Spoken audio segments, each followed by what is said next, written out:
So, now that Cassandra's out of earshot, are you holding up all right?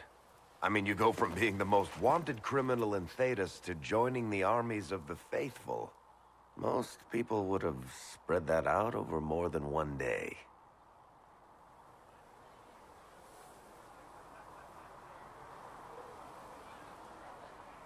I'm just glad I'm still standing after all that. I still can't believe you survived Cassandra. You're lucky you were out cold for most of her frothing rage.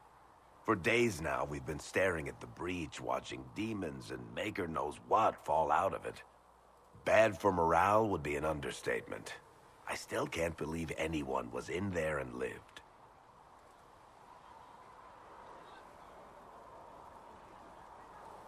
If it was that bad, why did you stay? Cassandra said you were free to go. I like to think I'm as selfish and irresponsible as the next guy, but this? Thousands of people died on that mountain. I was almost one of them. And now there's a hole in the sky. Even I can't walk away and just leave that to sort itself out.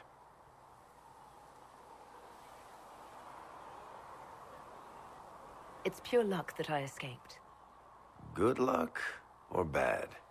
You might want to consider running at the first opportunity. I've written enough tragedies to recognize where this is going. Heroes are everywhere. I've seen that. But the hole in the sky... that's beyond heroes. We're going to need a miracle.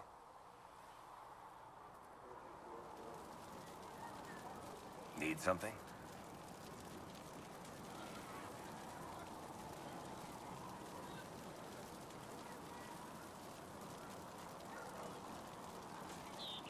Can I ask you something, Varric?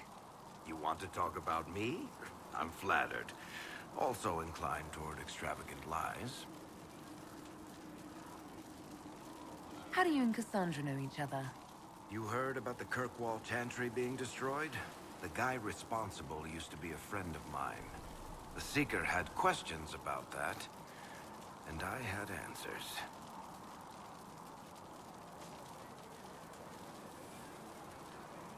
Are you from Ferelden? Orlais? Free marches, born and raised in Kirkwall. And despite whatever you've heard, no, Kirkwall's not that bad.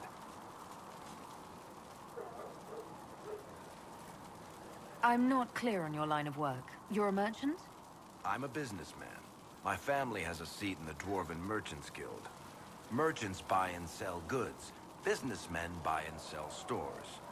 In my spare time, I manage a spy network, and occasionally, I write books.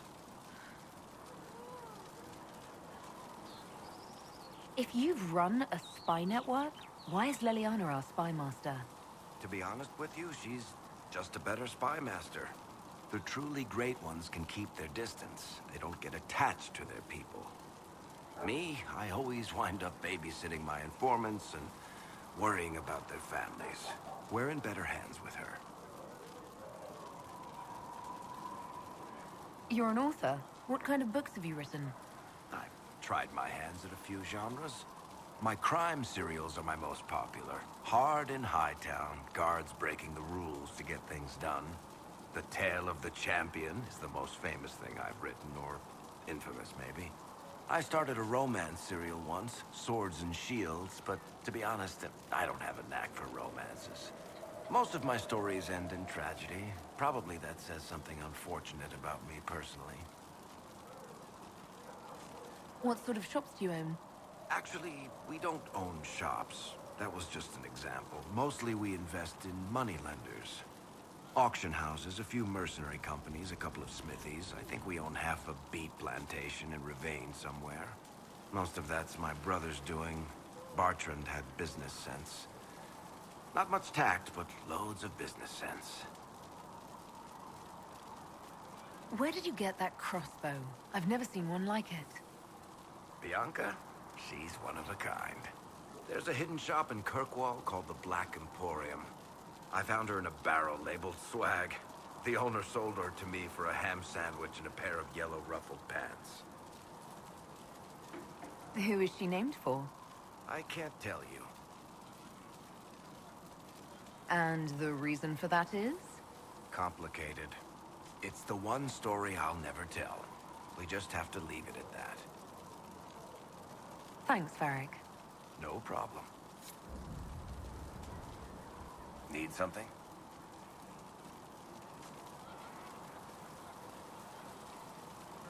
I read your Tale of the Champion, and I have a few questions.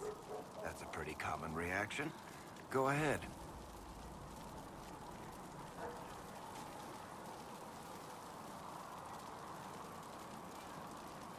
Where are the rest of Hawke's associates now? Merrill decided to look after the elves left homeless by the fighting. She's done a pretty good job of keeping them away from the mages and Templars, so far. I guess she has plenty of practice avoiding stupid human battles with her old Dalish clan. Fenris has kept himself busy, hunting down the Tevinter slavers who came south to prey on the refugees. I'm not sure exactly where he is at the moment. You can usually follow the trail of corpses, though.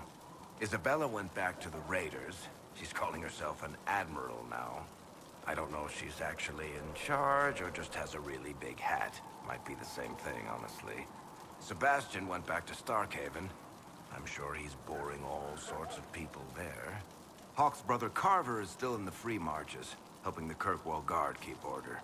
Aveline is still guard captain. I'm pretty sure Kirkwall would fall into the sea if she quit her job. Need something? I read your Tale of the Champion, and I have a few questions. That's a pretty common reaction. Go ahead. What happened to the mage who destroyed the Kirkwall Chantry? The book never said. Hawke made him stay to help put out the fire he caused. But eventually he moved on. Nobody else wanted him in Kirkwall. I don't know where he is now, and I don't want to know.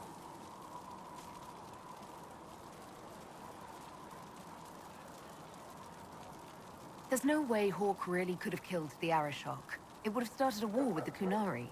I was told later that the Kunari disavowed his actions.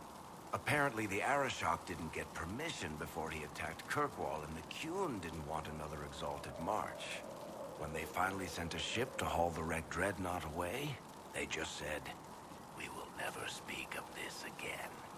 As far as I can tell, that's the Qun's version of an apology. In the book, you say that first Enchanter Orsino turned himself into a giant monster made of corpses. How? Why? Do I look like an expert on magical weirdness to you? Well, I can't tell you how. For the why, all I can say is he was desperate. Carry on. Need something? The red lyrium we found at the temple seemed to upset you. My brother Bartrand and I sort of discovered red lyrium during an expedition in the Deep Roads. We located an ancient thaig, so old it barely looked dwarven. There was this idol there made of it.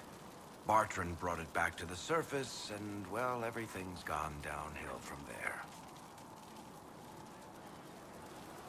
So what is it? Just another kind of lyrium? The red stuff is lyrium like a dragon is a lizard. It's not just a different color. It has a whole host of weirdness all its own. I've written to every mining cast house in Orzammar. No one's seen this stuff before or knows where it came from. What makes it special? Regular lyrium can mess you up pretty badly, but you have to ingest it for that to happen. Red lyrium messes with your mind when you're just near the stuff. You hear singing, get violent, paranoid, and then it does creepy shit. Makes things float, brings statues to life. It also turned Kirkwall's Knight Commander to lyrium. Everyone's been kept at least 100 paces from it since. How did the red lyrium get in the Temple of Sacred Ashes? I don't know. So as far as I knew, the only piece to make it to the surface was destroyed. And the location of the thaig it came from is a secret. Did someone find more of it in the Deep Roads? That's not a cheery thought. I think that's enough on red lyrium. Yeah, not really my favorite subject.